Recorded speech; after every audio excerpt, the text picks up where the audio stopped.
The final T20 international of this series, this tour where Pakistan have been on South African shores. South Africa are 5-0 up on the tour, 3 ODIs and now 2 T20s. Can Pakistan finally open their account in this last T20 international today? It's a grey day here in Durban. That's a good stroke, or misfield, so they'll get a run. May think of a second. Yep, they're coming back for the second. That's good running.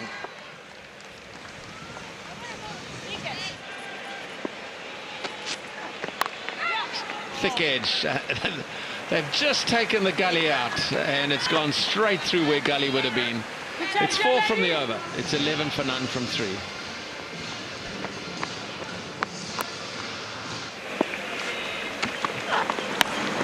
There's the edge, and that's going to be the first boundary, a fortuitous one to start proceedings from a boundary perspective.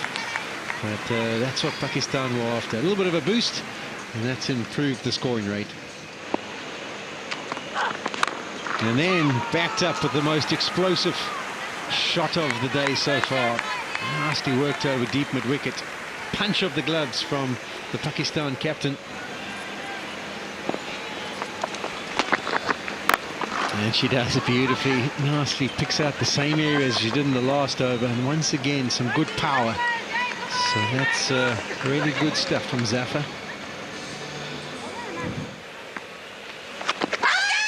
Another sweep shot, and the wicket is taken. The finger goes up from Brad White. We saw an appeal in the second delivery of the over. This time Brad White judges that it's going to go on and crash into the stumps. And it's the second wicket. Ali fails again. This time she's going to cross her stumps and expose the leg stump. And Sekhukhune has got one nice and straight. Beats the legs again and crashes into the leg stump.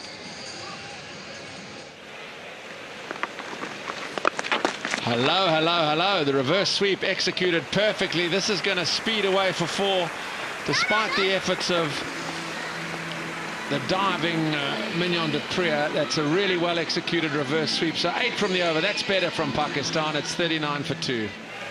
Masabata class.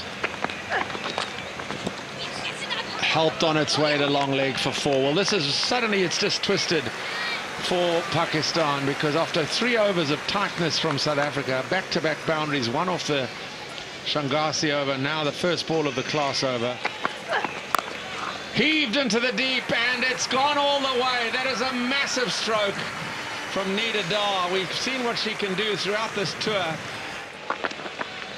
They're all close and gone! A slow one from Sekhukhune.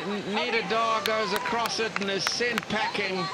And straight after the rain delay, unfortunately, Pakistan lose their reliable number 4. Important that these two stick around for time. And as we say that, there's a use of the feet down the wicket. Play and miss by Nazeem, and I don't feel she's got back in time. She did sweep the bat around and try and get it placed back into the popping crease, but I feel she's well short. Just have the feeling that she's short on this occasion. It's a good take by the wicketkeeper.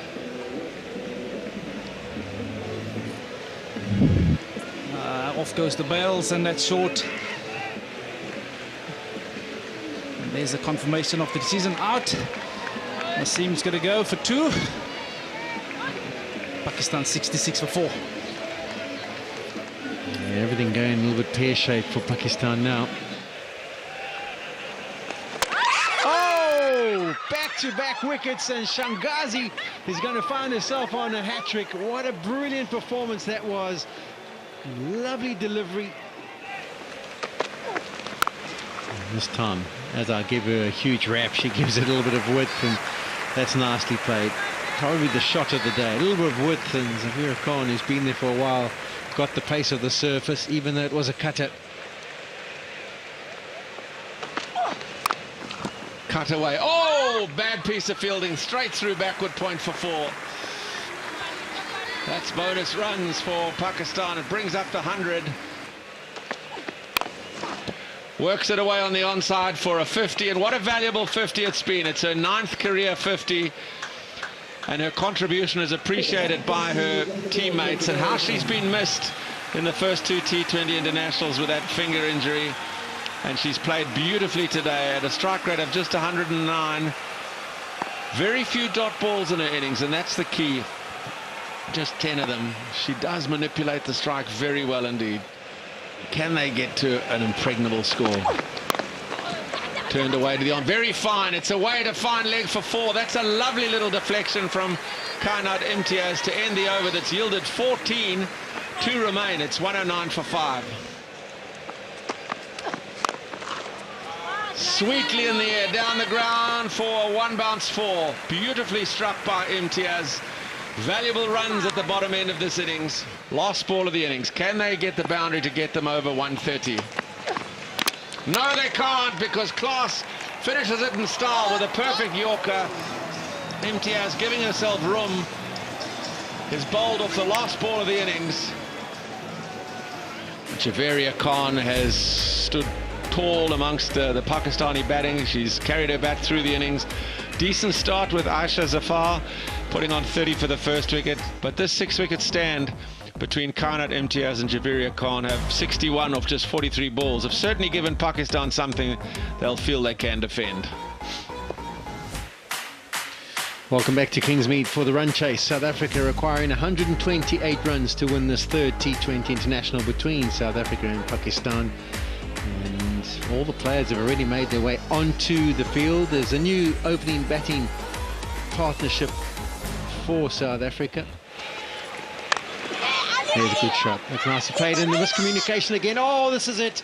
This is the first wicket. Eventually she'll gather it and get it onto the stumps. And that was a classical case of ball watching. And you do feel for Tunnicliffe. She was running to the danger end.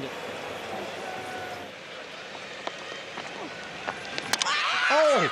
And with the flight, that ball just dipped at the back end of its journey. Eyes probably lit up because of the trajectory that was coming down to her. She thought, I can slog sweep this away to the leg side.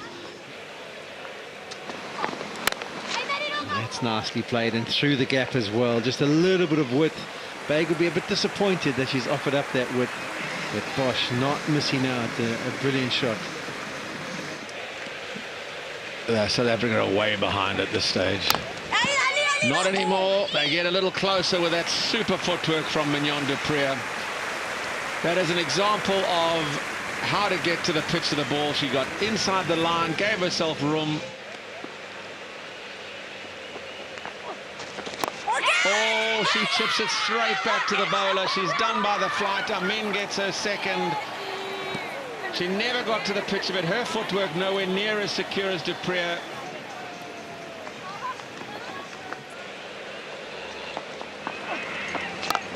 Smash through cover for 4. That's an exquisite stroke. Excellent timing, excellent placement. 7 from the over. It's 29 for 3. And she's got her lady. The ball drifts in, goes between bat and pad, crashes into the stumps. And that is a really good delivery.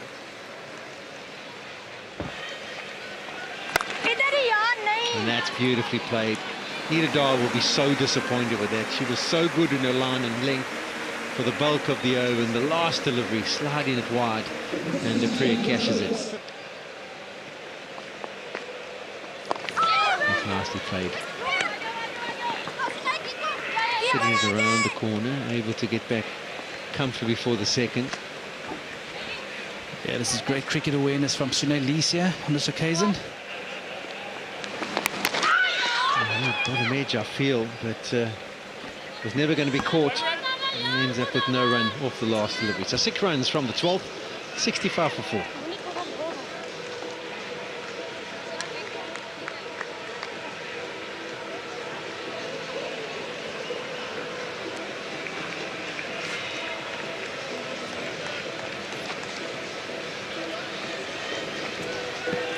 South Africa were quite significantly behind at one stage, about 20 behind Duckworth Lewis Stern. Now they're just 9. This partnership is getting them back in the clash. Mignon du Preez remains key, and the rain is falling a little heavier.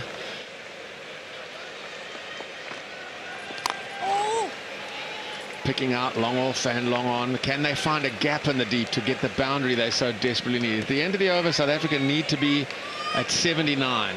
That would be Duckworth-Lewis par. Will probably actually have to be at 80, not just 79.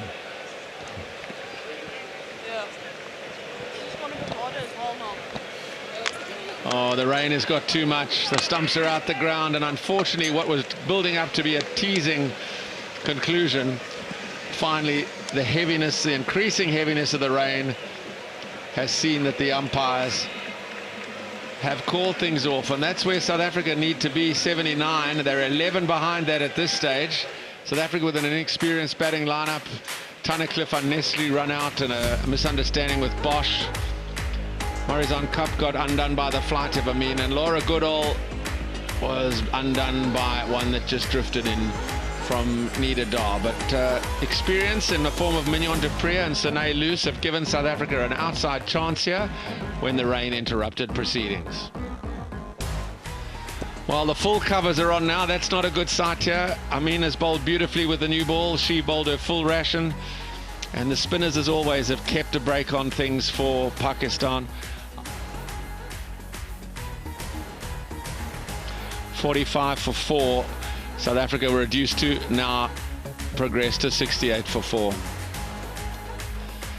Mignon du Preez is the key to South Africa should they return. Experience was the key for Pakistan as well. Their returning captain Javeria Khan held the innings together, batted right through the 20 overs to make an excellent 56 not out. And they recovered from 66 for 5 through Kainat Imtiaz and Javeria Khan to get that 127 for 6. South Africa in pursuit have always been up against the 8 ball. They were 4 on the board with just 2 down, and now have progressed to 68 for 4. But rain, unfortunately, has interrupted play yet again. Well, despite the fact that there is a little bit of sun breaking through the dark cloud, the game has been called off because time is up, and Pakistan have won by 8 runs on the Duckworth-Lewis method, thanks to Javeria Khan's 56 not out, and then the good bowling by Amin to reduce South Africa to 68 for 4.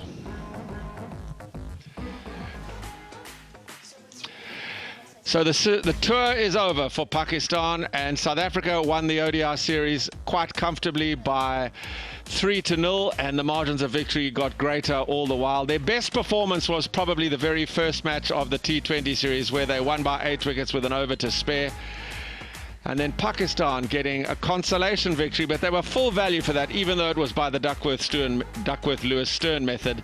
They prevailed over South Africa by 8 runs today, and South Africa win the T20 series 2-1.